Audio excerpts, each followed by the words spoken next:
Kovilpatti magistrate பிரேத பரிசோதனை நடைபெற்று கொண்டிருக்கின்றது.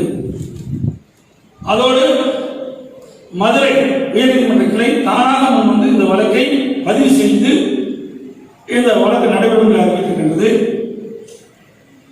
மதுரை உயர்நீதிமன்ற கிளை உத்தரவின் பேரிலே கோவில்பட்டி மேஜிஸ்ட்ரேட் பிரேத பரிசோதனையை அந்த அறிக்கை அங்கே தாக்கல் செய்தார். உயர்நீதிமன்றம் என்ன உத்தரவு பிறப்பிப்பதோ அந்த உத்தரவை அரசு நடைமுறைப்படுத்தும்.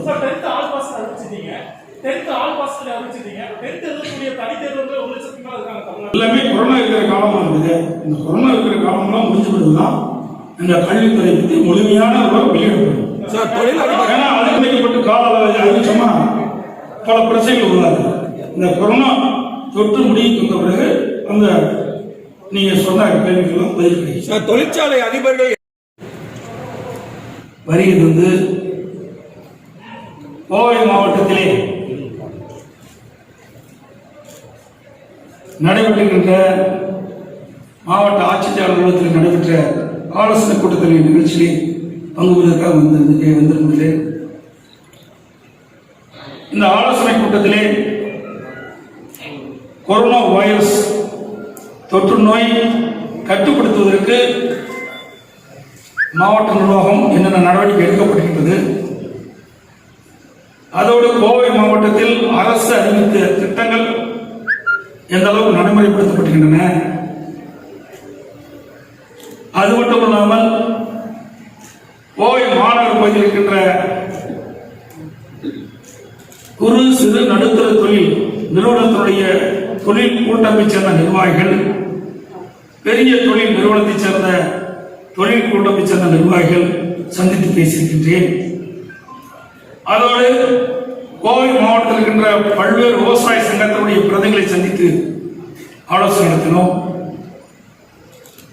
மற்றும் கோவை மாவட்டத்தில் இருக்கின்ற மகளிர் சுய உதவிக்குழுக்களை சந்தித்து அவரிடத்தில் ஆலோசனை நடைபெற்றது. மாண்பு அம்மாவுடைய அரசை பொறுத்த வரைக்கும் உலகையே குலுக்கிக் கொண்டு அச்சுறுத்திக் கொண்டிருக்கின்ற கொரோனா வைரஸ் தடுப்பு பணி எந்த அளவுக்கு கோவை மண்டலத்திலே பரவலை தடுப்பதற்கு முயற்சி எடுத்திருக்கின்றதை ஆலோசனை கூட்டத்தின் மூலமாக நாங்கள் பார்ப்போம். சிறப்பான முறையிலே கோவை மாவட்டத்திலே மாவட்ட நிர்வாகம் சரியான முறையிலே அரசு அறிவித்த வழிமுறைகளை பின்பற்றிய காரணத்தினால் கொரோனா வைரஸ் கட்டுப்பாட்டுக்குள் இருக்கின்றன. இன்றைய தினம் இதுவரை பரிசோதனை செய்யப்பட்டவருடைய எண்ணிக்கை 36,905. நோய் தொற்று உறுதி செய்யப்பட்டவருடைய எண்ணிக்கை 292. இந்த மாவட்டத்தில் இருப்பவர்கள் மட்டும். சிகிச்சையில் இருப்போர் 112 பேர், வீடு திரும்பியவர்கள் 178 பேர். ஆனால் எண்ணிக்கை அதிகமாக இருப்பது நினைப்பீர்கள். இது பல்வேறு மாவட்டத்தை சேர்ந்தவர்கள் விமானத்தின் மூலமாக வருகின்றவர்கள், ரயில் மூலமாக வருகின்றவர்கள். பரிசோதனை செய்கிற பொழுது இங்கேயே அவர்கள் சிகிச்சை பெறுவதற்கு அட்மிஷன் செய்கிறார்கள். அதனால எண்ணிக்கை கூடியிருக்கும். ஆனால் இந்த மாவட்டத்தில் இருந்து பாதிக்கப்பட்டவர்கள் நான் குறிப்பிட்ட எண்ணிக்கை தான். அது மட்டும் இல்லாமல் பரிசோதனை நிலையங்கள் 10 இருக்குது. கோவை மாவட்டத்தில் மட்டும் தனியார் அரசு சார்பாக 10 பரிசோதனைகள் இருக்குது. இந்த பரிசோதனைகள் நான் ஒன்றுக்கு 2000 பேரை பரிசோதனை செய்கிறார்கள். இதுல மருத்துவமனை அரசின் சார்பாக தனியார் மருத்துவ சார்பாக 3026 படுக்கை வசதிகள் பாதிக்கப்பட்டவர்கள் சிகிச்சை அளிப்பதற்காக இன்னைக்கு கண்டறியப்பட்டிருக்கிறது. ஆகவே அம்மாவுடைய அரசு அறிவித்த வழிமுறைகளை உரிய முறையிலே நம்முடைய கோவை மாவட்ட நிர்வாகம் கடைபிடித்திருக்கிறது. மக்களுக்கு விழிப்புணர்வு ஏற்படுவதற்காக வாகனம் மூலமாக தினந்தோறும் ஒளிபெருக்கி மூலமாக விழிப்புணர்வை ஏற்படுத்துகிறார். அடிக்கடி கிருமி நாசினி அடிக்கப்படுகிறது. பொது சுகாதார கழிப்பறை பல முறை கிருமி நாசினிகளால் சுத்தம் செய்ய முடியாது. இதனால் கொரோனா வைரஸ் தொற்று பரவலை கட்டுப்படுத்தப்படுகிறது. அதோடு ஏற்கனவே விவசாயிகள் வைத்த கோரிக்கை நீராபானம், அதை இயக்குவதற்கு எங்களுக்கு அனுமதி வேண்டும் சொன்னார்கள். அதை அனுமதிப்படுத்துகின்றனர். அதே போல கொப்பரை தேங்காய்க்கு விலை உயர வேண்டும் என்று கேட்டார்கள். மத்திய அரசிடத்திலே பல முறை எடுத்து சொல்லி அந்த விலை உயர்வை அவர்கள் பெற்றுத் தந்திருக்கின்றோம். அதே போல தென்னை மரத்தை வெள்ளையை தாக்கியதன் மூலமாக தென்னை விவசாயிகள் பெரிதும் பாதிக்கப்படுகின்றார்கள். அதை கட்டுப்படுத்துவதற்காக விவசாயிகள் கோரிக்கை வைத்த திட்டம் இந்த 4 மாவட்டங்கள் உள்ளடக்கின்றன. கோயம்புத்தூர் மாவட்டம், திருப்பூர் மாவட்டம், ஈரோடு மாவட்டம். இந்த மாவட்டத்தை சேர்ந்த விவசாயிகள் பயன்பெறுகின்ற விதமாக இந்த திட்டம் 1652 கோடி ரூபாயில உருவாக்கப்பட்டு பணிகள் வேகமாக துரிதமாக செய்யப்பட்டுக் கொண்டிருக்கின்றன. 2021 டிசம்பருக்குள் திட்டம் நிறைவேற்றப்பட்டு பயன்பாட்டுக்கு கொண்டு வரப்படும். இன்றைய தினம் நேரடியாக இந்த திட்டத்தை ஆய்வு செய்ய பகுதியில் நிகழ்ச்சி முடிந்தவுடனே நேரடியாக அந்த பணி செய்கின்ற பகுதிக்கு சென்று ஆய்வு பணி மேற்கொள்ள என்பதை இந்த நேரத்தில் தெரிவிக்க விரும்புகிறேன்.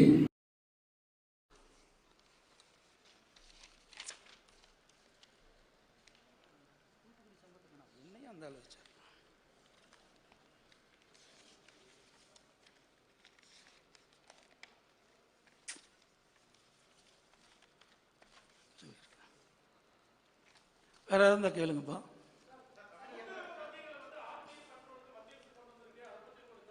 என்னங்க? இல்ல, அது முழுமையான அறிக்கை எங்களுக்கு கிடைக்கல. எங்களுக்கு கிடைத்த தகவல் அர்பன் வங்கியெல்லாம் அந்த ஆர்பி கண்ட்ரோல் வரும்னு சொல்லியிருக்கிறாங்க. இன்னும் முழுமையான தகவல் எங்களுக்கு கிடைக்கல.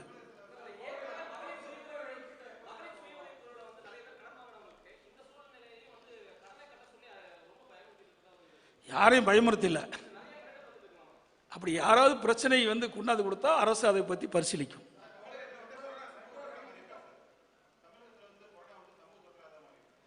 இல்லை நீங்கள் கோயம்புலேயே பாருங்கள். நான் தான் சொன்னேன்ல, எவ்வளோ இன்னும் கோவை மாவட்டத்தில் மட்டும் எவ்வளோ பேர் பாதிக்கப்பட்ட என்ற விவரத்தை தெளிவாக சொல்லியிருக்கிறேன். எங்கேயுமே கிடையாது, சமூக பரவலுங்கதே கிடையாது. கான்ட்ராக்ட் ஒரு பாசிட்டிவ் ஏற்பட்டால் அவர்கிட்ட யாருக்கு போயிருக்குது, அப்படித்தான் இருக்குது ஒழிய சமூக பரவலே கிடையாது. சமூக பரவல் இருந்தால் நீங்கள் எல்லாம் நிற்க முடியாது.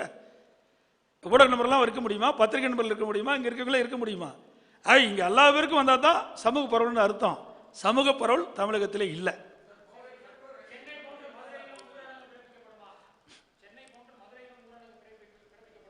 மதுரையில் ஊரடங்கு பிறப்பிச்சாச்சு.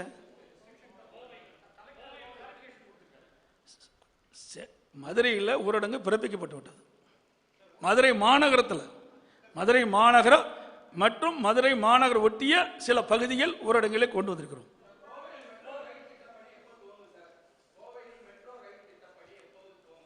அதுக்கு விரிவான திட்ட அறிக்கை தயாரிக்கின்ற பணி இப்பொழுது நடைபெற்றுக் கொண்டிருக்கிறது.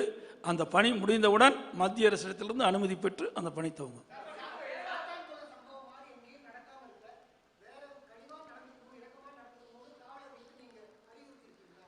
நிச்சயமாக நம்முடைய டிஜிபி அவரிடத்திலே இதை முழுமையாக தெரிவித்திருக்கின்றோம். ஒரு சோதனையான நேரம்.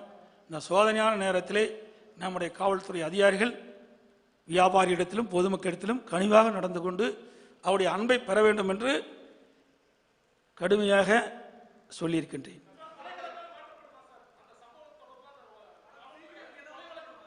என்னங்க? நேற்றைய தினமே நான் அறிக்கையை வெளியிட்டேன். பத்திரிகை ஊடகத்திலையும் பத்திரிகையிலையும் செய்தியை வெளியிட்டேன். ஏற்கனவே இந்த திரு ஜெயராஜ் மற்றும் அவருடைய மகன் பென்னிக்ஸ் இருவரையும் காவல்துறை கைது செய்து சிறையில் அடைத்திருக்கின்றார்கள். சிறையில் அடைத்த பிறகு அவர்கள் மருத்துவமனையிலே இறந்திருக்கின்றார். அதையெல்லாம் விசாரிப்பதற்காக கோவில்பட்டி மேஜிஸ்ட்ரேட் பிரேத பரிசோதனை நடைபெற்று கொண்டிருக்கின்றது. அதோடு மதுரை உயர்நீதிமன்ற கிளை தானாக முன்வந்து இந்த வழக்கை பதிவு செய்து இந்த வழக்கு நடைபெறும் என்று அறிவித்திருக்கின்றது. மதுரை உயர்நீதிமன்ற கிளை உத்தரவின் பேரிலே கோவில்பட்டி மேஜிஸ்ட்ரேட் பிரேத பரிசோதனையை அந்த அறிக்கையை அங்கே தாக்கல் செய்வார். உயர்நீதிமன்றம் என்ன உத்தரவு பிறக்கின்றதோ அந்த உத்தரவை அரசு நடைமுறைப்படுத்தும்.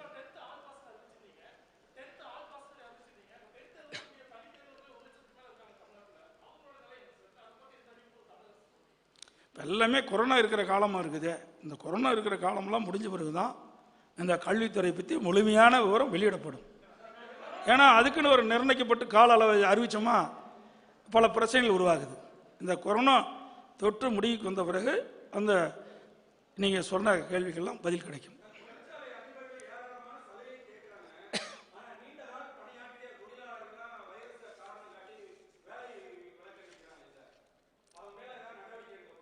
அப்படி ஏதாவது அரசுக்கு புகார் வந்தால் அரசு அதை பரிசீலித்து அப்படி ஏதாவது தவறாக அந்த தொழிற்சாலை நிறுவனங்கள் வேலையை விட்டு நிறுத்தினால் அந்த நிறுவனத்தின் மீது உரிய நடவடிக்கை மேற்கொள்ளப்படும்.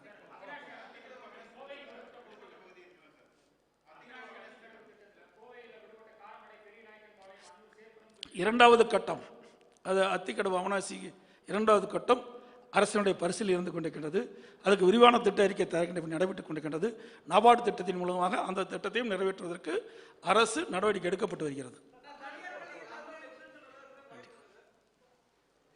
அனைத்து பத்திரிகையாளர்களுக்கும் ஊடகங்களுக்கும் பணிவான பணி கலந்த வணக்கத்தை தெரிவித்துக் கொண்டேன்.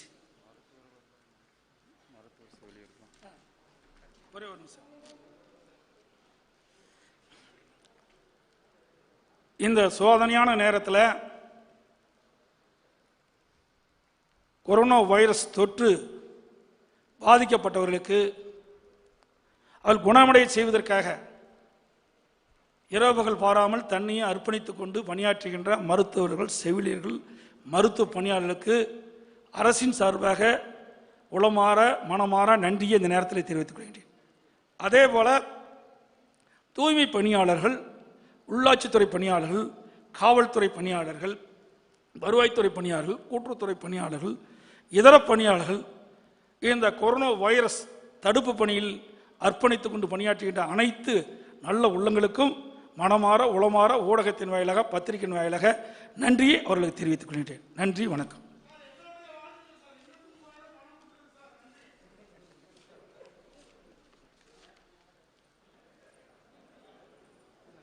மருத்துவ வல்லுநர்கள் வல்லுநர்களும் நிபுணர்களும் தெரிவித்தார்கள், நீங்கள் தேவையில்லாமல் மக்களை சந்தித்தால் அங்கே நோய் பரவல் ஏற்பட்டுவிடும், நோய் தொற்று பரவல் ஏற்பட்டுவிடும். ஆகவே நீங்கள் அதிகாரிகள் நியமிங்கள், சம்பந்தப்பட்ட அதிகாரியிடத்திலே அந்த நிவாரணப் பொருளை கொண்டு கொடுக்கட்டும், அவர்கள் அந்த பொருளை வழங்கலாம். அப்பொழுது தொற்று ஏற்படாது என்று கருத்தை தெரிவித்தார்கள். அதே கருத்தை நான் வெளியிட்டேன்.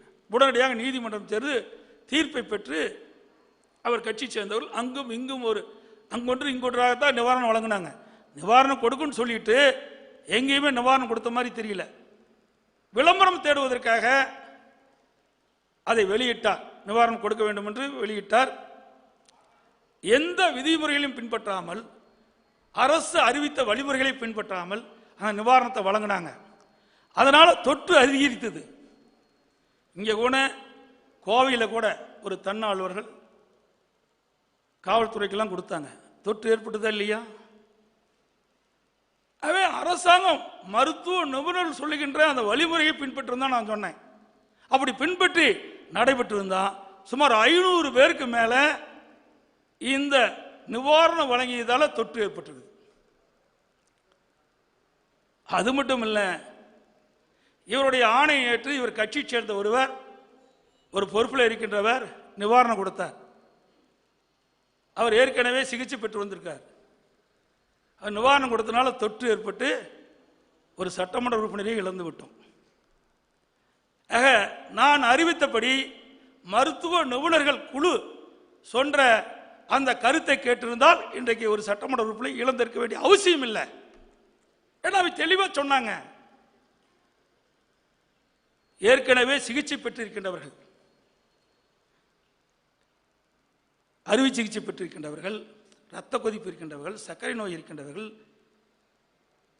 சிறுநீரகம் பாதிக்கப்பட்டவர்கள், இருதய நோயால் பாதிக்கப்பட்டவர்கள், கேன்சரால் பாதிக்கப்பட்டவர்கள், தொற்று நோயால் பாதிக்கப்பட்டவர்கள். இவர்கள் யாரும் வெளியிலே செல்ல வேண்டாம் என்று நாங்கள் விழிப்புணர்வை ஏற்படுத்தி கொண்டே இருக்கிறோம். ஆனால் இவர் அதையெல்லாம் பொருட்படுத்தாமல், தக்க ஆலோசனை வழங்காமல், இப்படிப்பட்ட நிகழ்வுகளிலே பங்கு பெறலாம் என்று சொன்ன காரணத்தினாலே இன்றைக்கு ஒரு சட்டமன்ற நாம் உறுப்பினரை இழந்திருக்கின்றோம்.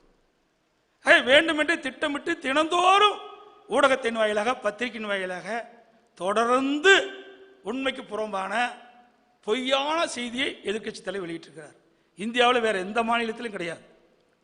இன்றைக்கு தமிழகத்தில் தான் அதிகமான பரிசோதனை செஞ்சிருக்கிறோம். நேற்று தினம் பார்த்தீங்கன்னா 32,000 பேர் பரிசோதனை செஞ்சிருக்கிறோம். ஆனால் 33 பேர் தான் இறந்திருக்கிறாங்க. இறப்பு சதவீதத்தை குறைச்சிருக்கிறோம். குணமடைந்தவரை எண்ணிக்கை அதிகரிச்சிருக்கிறோம். அதோட 90 நாட்கள் ஊரடங்கினால் வீணாக்கி விட்டார் என்ற ஒரு தவறான செய்தியை, பொய்யான செய்தி வெளியிட்டிருக்கிறார்.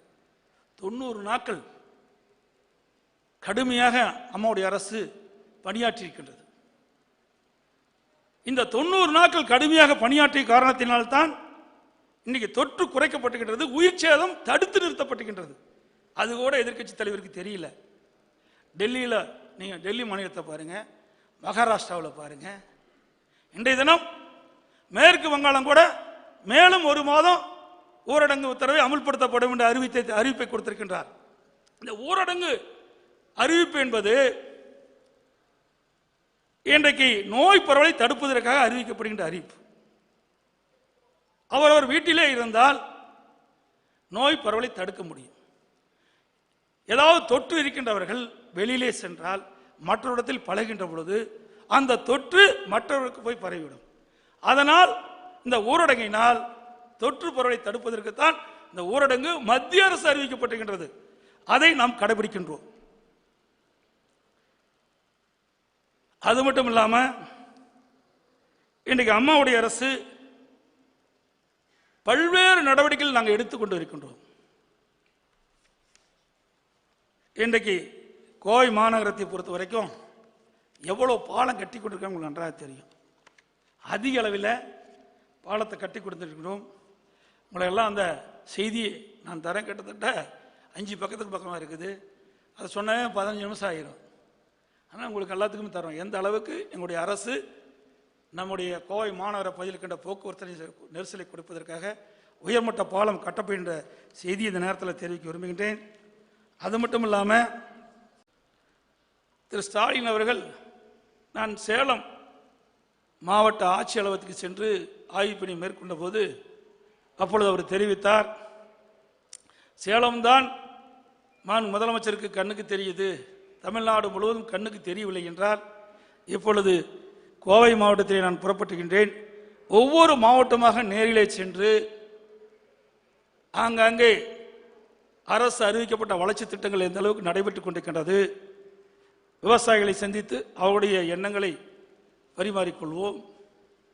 அதே போல ஒவ்வொரு மாவட்டத்திலும் கொரோனா வைரஸ் தொற்று எந்த அளவுக்கு பரவலை தடுக்கின்றார்கள் என்ற ஆலோசனை கூட்டமும் நடைபெறும் என்பதை இந்த நேரத்தில் தெரிவிக்க விரும்புகின்றேன்.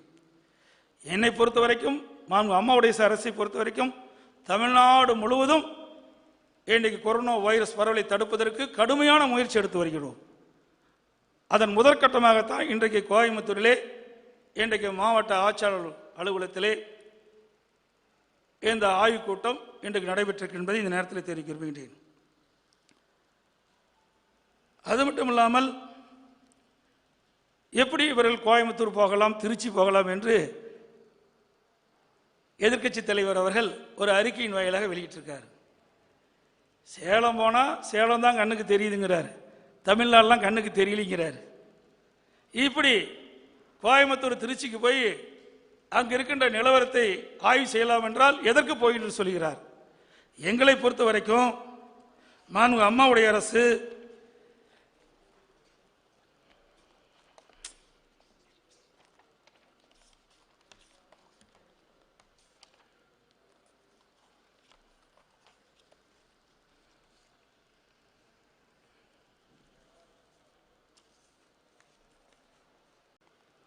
அரசை பாராட்டியிருக்கின்றார்கள்.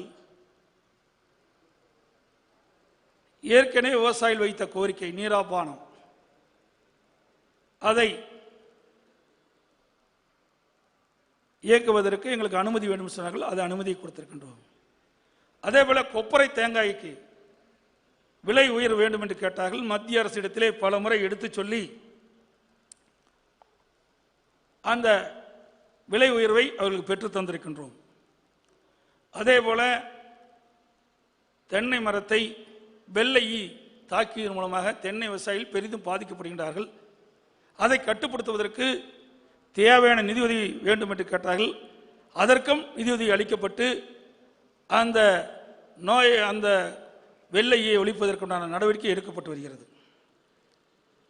அதில் குடிமராமத்து திட்டம் மிகச்சிறப்பாக கோவை மாவட்டத்தில் செயல்படுத்திக் கொண்டிருக்கின்றது. அத்திக்கடவு அவனாசி திட்டம், இது 50 ஆண்டு காலமாக விவசாயிகள் கோரிக்கை வைத்த திட்டம்.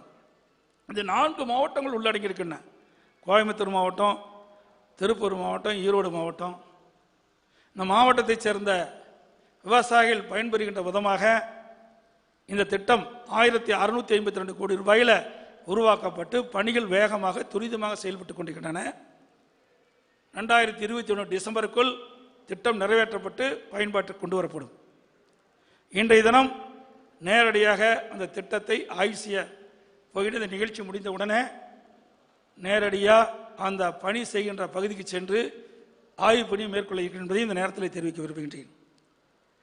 அதே போல தடுப்பணைகள் எங்கெங்கெல்லாம் கேட்டோமோ அங்கெல்லாம் நாங்கள் கட்டி கொடுத்திருக்கிறோம். நொய்யல் புனரமைப்பு திட்டம், அந்த திட்டத்திற்கு நிதியுதவி வேண்டும் என்று நம்முடைய உள்ளாட்சித்துறை அமைச்சர்கள் கோரிக்கை வைத்தார்கள். விவசாய பிரதிநிதிகள் கோரிக்கை வைத்தார்கள். சட்டமன்ற உறுப்பினர்கள் கோரிக்கை வைத்தார்கள். அவருடைய கோரிக்கை நிறைவேற்றுகின்ற விதமாக 230 கோடி ரூபாய் நிதி ஒதுக்கீடு செஞ்சு அந்த புனரமைக்கிற பணி டெண்டர் வரப்பட்டு பணி துவங்கப்பட்டு விட்டது.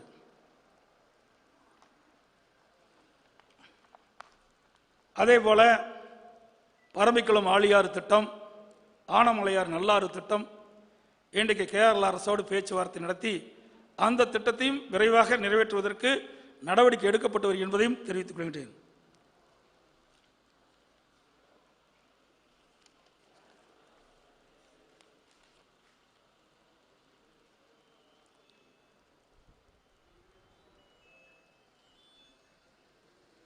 தொழில் நிறுவனத்தைச் சேர்ந்த தொழில் கூட்டமைப்பைச் சேர்ந்த நிர்வாகிகள் பல்வேறு கோரிக்கை வைத்தார்கள்.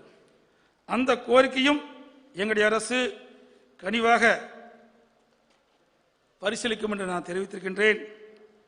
இன்றைக்கு மத்திய அரசிடமிருந்து அதிகமான நிதியுதவியை பெற்று தந்திருக்கின்றோம்.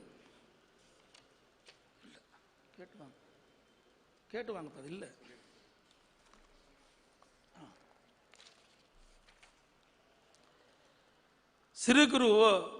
சிறு குறு நடுத்தர தொழில்கள் கிட்டத்தட்ட 1,57,098 பேர் இதில் இடம்பெற்றிருக்கிறாங்க. இவர்களுக்காக 4,145 கோடி ரூபாய் மத்திய அரசிடமிருந்து பெற்று அவர்களுக்கு வழங்கப்படுகின்றது. இது பார்த்தா இந்திய அளவில் 10 விழுக்காடு தமிழ்நாட்டில் பெற்று தந்திருக்கிறோம். சிறு குறு நடுத்தர தொழில் நிறுவனங்களுக்கு 4,125 கோடி ரூபாய் பெற்று 10% பேர் 10% விழுக்காடு இருக்கின்ற அங்கம் வைக்கின்ற அவர்கள் பயன்பெறாங்க. அதே போல கோவை மாவட்டத்தை பொறுத்த வரைக்கும் 9,991 பேர்களுக்கு சிறு குறு நடுத்தர தொழில் ஈடுபட்டவர்களுக்கு 761.5 கோடி ரூபாய் கடனுதவி பெற்று தந்திருக்கின்றோம். ஆக சிறு குறு நடுத்தர தொழில் சிறக்க வேண்டும், தோய்வாய் இருக்கின்ற தொழில் புத்துயிர் பெற என்பதற்காக மத்திய அரசிடமிருந்து இவள் கடனுதவியை பெற்று தந்திருக்கின்றதை இந்த நேரத்தில் தெரிவிக்க விரும்புகின்றேன். அதே போல எந்தவித செக்யூரிட்டியும் இல்லாமல் சிறு குறு நடுத்தர தொழில் செய்கின்றவர்களுக்கு கடனுதவி வழங்க வேண்டும் என்று அம்மாவுடைய அரசு 200 கோடி ரூபாய் அறிவித்து 125 கோடி ரூபாய் இதுவரை நாங்கள் வழங்கியிருப்பதையும் இந்த நேரத்தில் தெரிவிக்க விரும்புகின்றேன்.